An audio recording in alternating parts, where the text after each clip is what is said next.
Bharatiya Janata party के national प्रवक्ता, Bharatiya Janata party के वैचारिक, सैद्धांतिक और चर्चाओं में भाग लेने वाला भारतीय जनता पार्टी का सबसे बड़ा चेहरा आज हमारे बीच में इस विशेष पत्र वार्तालाप के लिए जो है आपके बीच में है। जो पार्टी की तरफ से भारतीय जनता पार्टी की सोच और जो जम्मू कश्मीर में राजनीति चल रही है, जिसमें कैसे एक दूसरे से विरोधाभास वाली पार्टियां आपस में जुड़ रही हैं और क्या एजेंडा है उसका, उसके बारे में बात करेंगे। आदरणीय स्ताशु।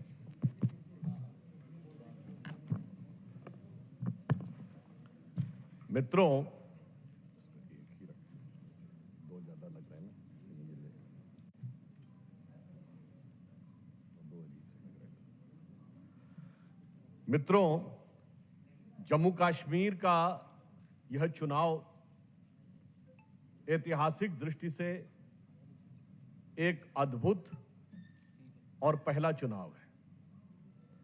यह पहला चुनाव मैं इसलिए कह रहा हूं कि आप सबको याद हो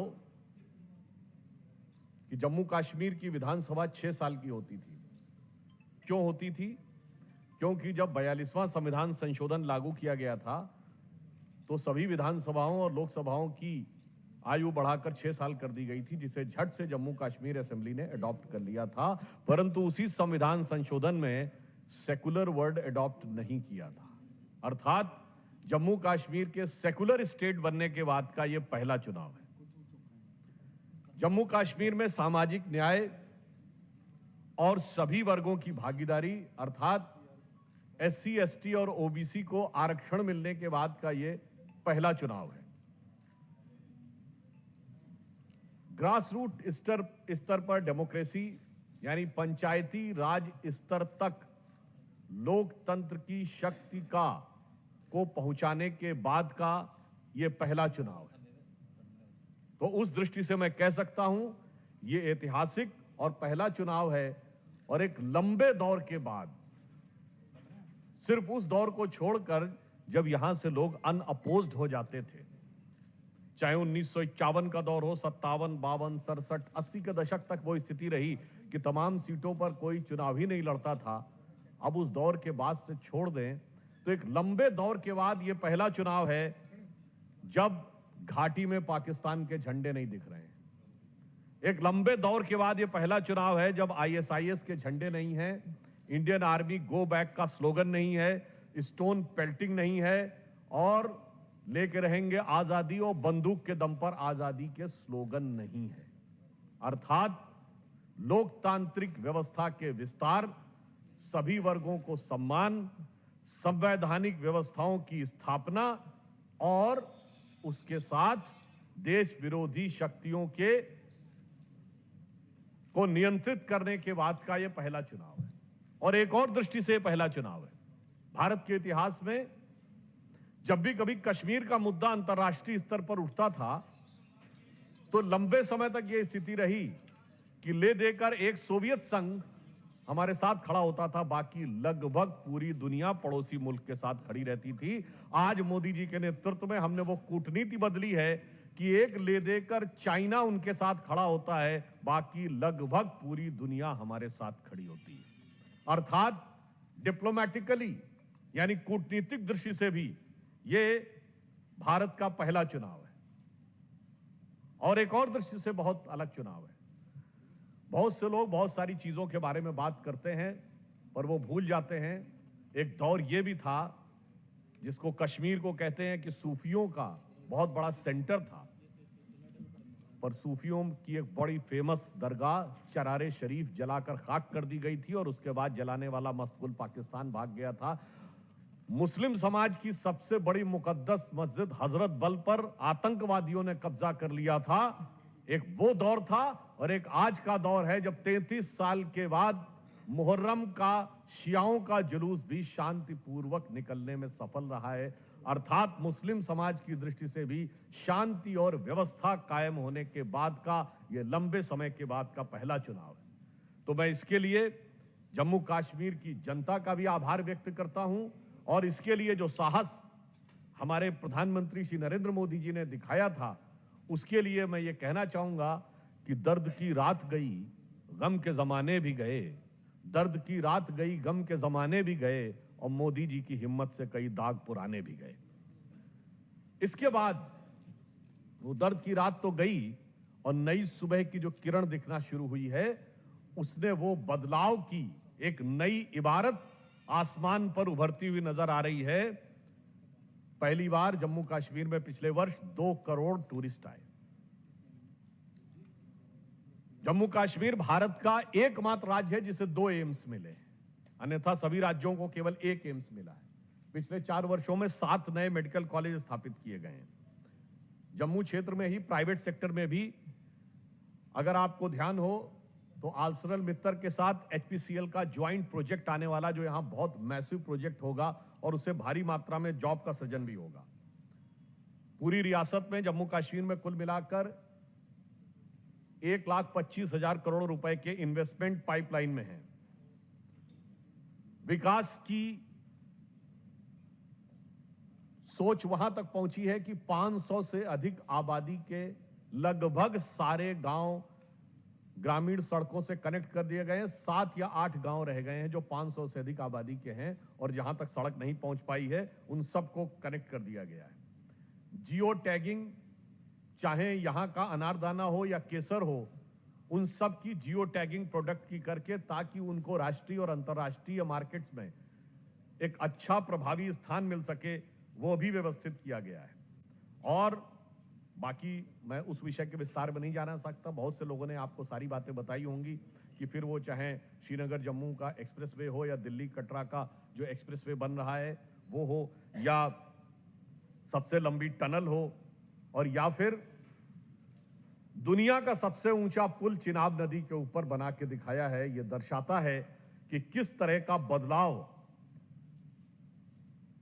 इस सरकार के आने के बाद आया है, और किस तरीके की लगाव, बदलाव के साथ साथ लगाव भी मैं बताना चाहता हूं, हमारी पार्टी और प्रधानमंत्री मोदी जी का है। 2014 में प्रधानमंत्री बनने के बाद मोदी जी ने जो अपनी पहली दिवाली बनाई थी, वो अपने घर में बैठ कर नहीं बनाई थी, इसी जम्मू कश्मीर की सरहद पर सेना के सैनिकों के साथ बनाई थी, जो दर्शाता है कि उन्होंने अपनी प्रधानमंत्री के रूप में पारी का आगाज ही जम्मू कश्मीर के साथ गहरे लगाव के साथ किया था। मगर इस चुनाव में एक और स्थिति यह है कि ये एक 2 हालात के बीच में चुनने का मौका है जम्मू कश्मीर की आवाम के लिए। मैंने कहा, एक वो दौर था जब प्रधानमंत्री जी ने दिवाली मनाई, उन्होंने हिम्मत दिखाई, और एक वो दौर था, आपने अभी हाल ही में सुना होगा कि कांग्रेस सरकार में गृह मंत्री रहे शिंदे जी का वक्तव्य, जो उन्होंने कहा कि होम मिनिस्टर रहते हुए डल लेक के ऊपर जाने में उनकी हालत क्या होती थी। तो मैं उसके लिए कहना चाहूंगा कि एक वो दौर था, जिसे कहते हैं ना, एक वो भी दिवाली थी, एक ये भी दिवाली है। तो मैं उस दौर के लिए कहना चाहूंगा, लहूलुहान थी घाटी और झेलम डरी हुई थी, और खामोशियां रातों की दिन में भरी हुई थी, और दहशत का था वो आलम कि गृह मंत्री के पैर के नीचे धरती फटी हुई थी। मगर आज वक्त बदला है। आज के गृह मंत्री ऐसे हैं कि उन गृह मंत्री को देखकर बहुत से लोगों की छाती फटने लगती है, जो भारत विरोधी मंसूबे रखते हैं। और मैं ये भी कहना चाहूंगा, आज के ये चुनाव में 2 रास्ते हैं। एक है तरक्की की नई सुबह का रास्ता, और दूसरी है तबाही की पुरानी बर्बादी का रास्ता। एक गठबंधन, जो इंडी गठबंधन और जो अन्य पार्टियां हैं, ये उस तबाही के पुराने रास्ते पे ले जाना चाह रही हैं, जिसे मैं कहना चाहूंगा, जो प्रधानमंत्री जी ने भी कई बार बोला है कि 3 परिवारों ने अपनी जागीर की तरह इस रियासत को चलाया और तबाह किया। उसे अगर मैं कहना चाहूं एजीएम, अब्दुल्ला परिवार, गांधी परिवार और मुफ्ती परिवार। अब एजीएम का नहीं, आवाम की हिकमत का वक्त है। अब आवाम यह तय करेगा कि जम्मू कश्मीर का मुस्तकबिल कौन होगा, ये तीन परिवार अपनी खानदानी जागीर समझकर इस रियासत की सियासत को अब तय नहीं कर सकते। परंतु इसके साथ ही मैं एक दो गंभीर प्रश्न भी पूछना चाहता हूं। अभी आप लोगों ने देखा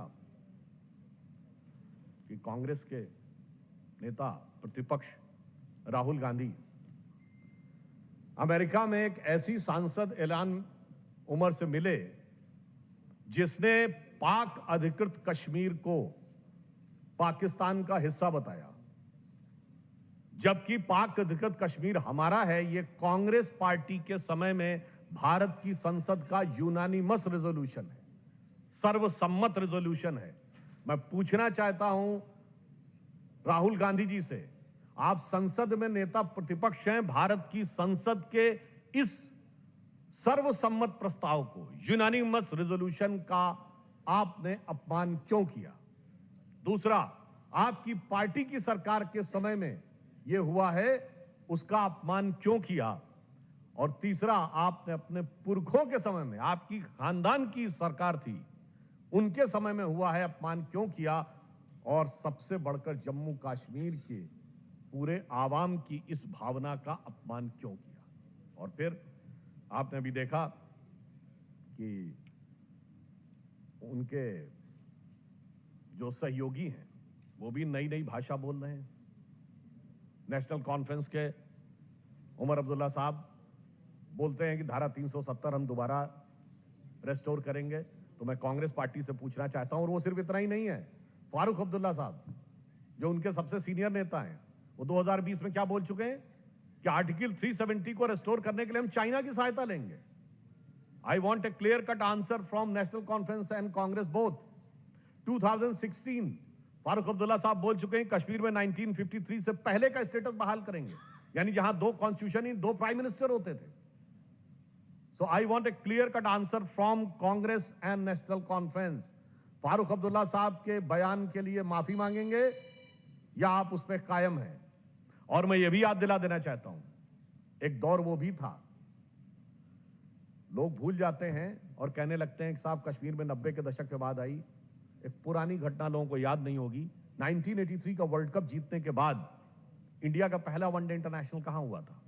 इसी जम्मू कश्मीर में हुआ था।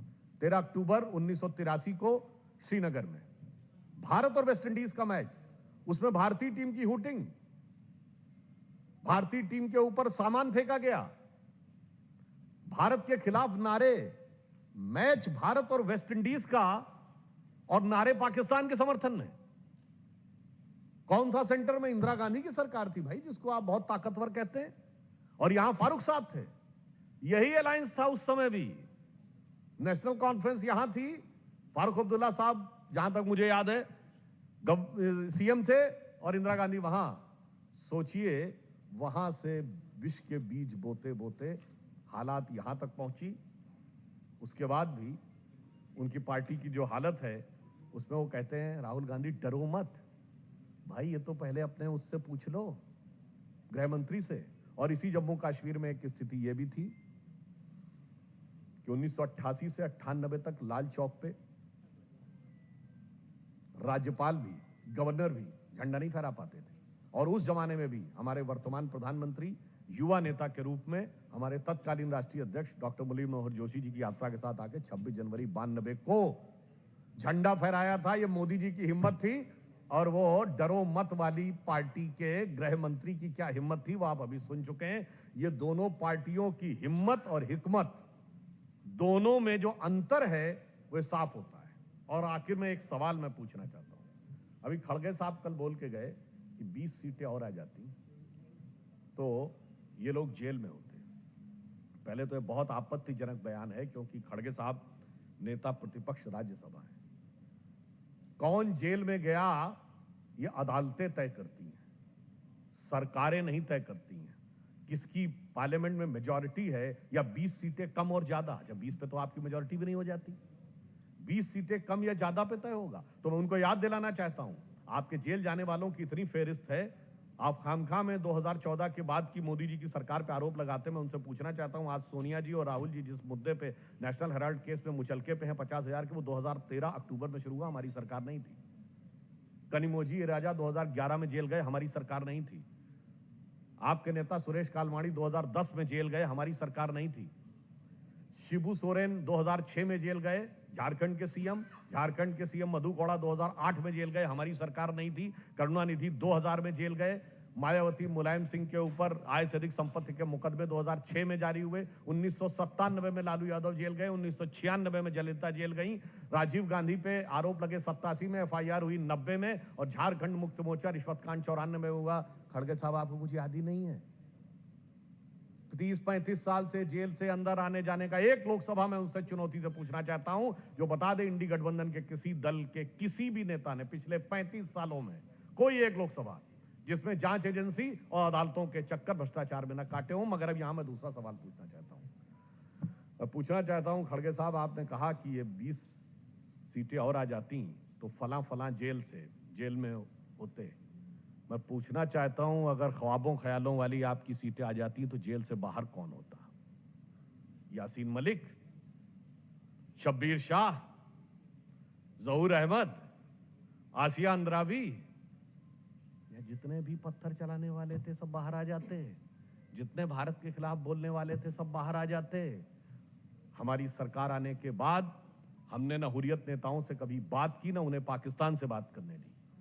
उस दौर में वो आते थे दिल्ली तो जलवाए जलाल से रेड कारपेट वेलकम के साथ जलवा अफरोज होते थे, और अब आते हैं तो एनआईए और ईडी की पेशी में आते हैं। तो मैं सिर्फ ये पूछना चाहता हूं कि कांग्रेस पार्टी ये जवाब दे कि आपके ख्वाबों ख्यालों में अगर आपकी सत्ता आती तो जेल से बाहर कौन कौन होता? दिल के अरमान तो उसमें हैं। दूसरा, अगर आप 370 की बात कर रहे हैं, इसका मतलब आप वो सारे हक और हुकूक जो एससी, एसटी, ओबीसी को मिले हैं समाप्त करने की बात कर रहे हैं। वाल्मीकि समाज दोबारा उसी परिस्थिति में पहुंचेगा, और कश्मीर की लड़कियों को शादी करने के लिए जो बंदिश थी, क्या वो बंदिशें फिर दोबारा लागू होंगी? इसलिए मेरा उनसे सिर्फ ये कहना है कि वो साफ साफ ये बताएं कि आप राष्ट्र विरोधी शक्तियों के साथ क्यों खड़े हुए हैं। आप जम्मू कश्मीर की तरक्की के रास्ते में रोड़े बनकर क्यों खड़े हुए हैं, और जो मैंने कहा, जेल से किस किस को बाहर निकालने की तमन्ना आप दिल में संजोए हुए हैं। अंत में मैं सिर्फ ये कहना चाहता हूं जम्मू कश्मीर के सभी लोगों से, आम जनता से, कि देश बदलाव के एक नए मुकाम की तरफ आगे बढ़ रहा है। आप सबसे मेरा यह अनुरोध है, यह रिक्वेस्ट है कि मोदी जी के नेतृत्व में भारतीय जनता पार्टी का हम साथ दें। तो उनकी तरफ से यह लाइन कहते हुए मैं अपनी बात समाप्त करता हूं, अपनी पार्टी की तरफ से और प्रधानमंत्री मोदी जी की तरफ से, कि मेरी हिम्मत को सराहो, मेरे हमराही बनो। मेरी हिम्मत को सराहो, मेरे हमराही बनो। मैंने एक शम्मा जलाई है हवाओं के खिलाफ। धन्यवाद। सर एक सवाल रहेगा, जिस तरह से आप खड़गे जी की इस समय बात कर रहे हैं, उन्होंने जम्मू कश्मीर की आवाम को एक आश्वासन दिया है कि अगर एनसी कांग्रेस की सरकार आती है तो 5 वादे जो है वो मुख्य तौर पे उन्होंने रखे हैं कि जम्मू कश्मीर की जो जनता है उन्हें 25 लाख तक का जो है इंश्योरेंस मिलेगा, और साथ ही साथ जो लोन इंटरेस्ट है वो उनको 5 लाख तक फ्री रहेगा, महिलाओं को 3,000 रुपया मिलेगा। इस तरह के वादे जो है उन्होंने किए हैं, लेकिन अभी तक मैनिफेस्टो जो है उनकी तरफ से जारी नहीं किया गया। खड़गे जी की बात का 2 पॉइंट पे उत्तर देता हूं। उनसे पूछिए, आप जिस राज्य के हैं वहां क्या हुआ? कर्नाटक में वादे किए थे, मिला कुछ नहीं, खटाखट खजाना होने लगा सफाचट, और एससी एसटी फंड का पैसा आपको अपनी गारंटी स्कीम के लिए डाइवर्ट करना पड़ा। अच्छा, यहां पे वो खटाखट वाला वादा नहीं किया है। यहां सरकार आएगी, कुछ तो कहना चाहिए था। चलो केंद्र की सरकार नहीं, राज्य की होगी, कुछ तो कहते 4,000 5,000 खटाखट देंगे। और दूसरा मैं जवाब देना चाहता हूं, आपके जम्मू कश्मीर के बगल में हिमाचल, क्या हुआ वादे में भाई? कंगाली के कगार पे पहुंच गई वहां की सरकार। चीफ मिनिस्टर कह रहा है कि साहब तनख्वाह मत लो।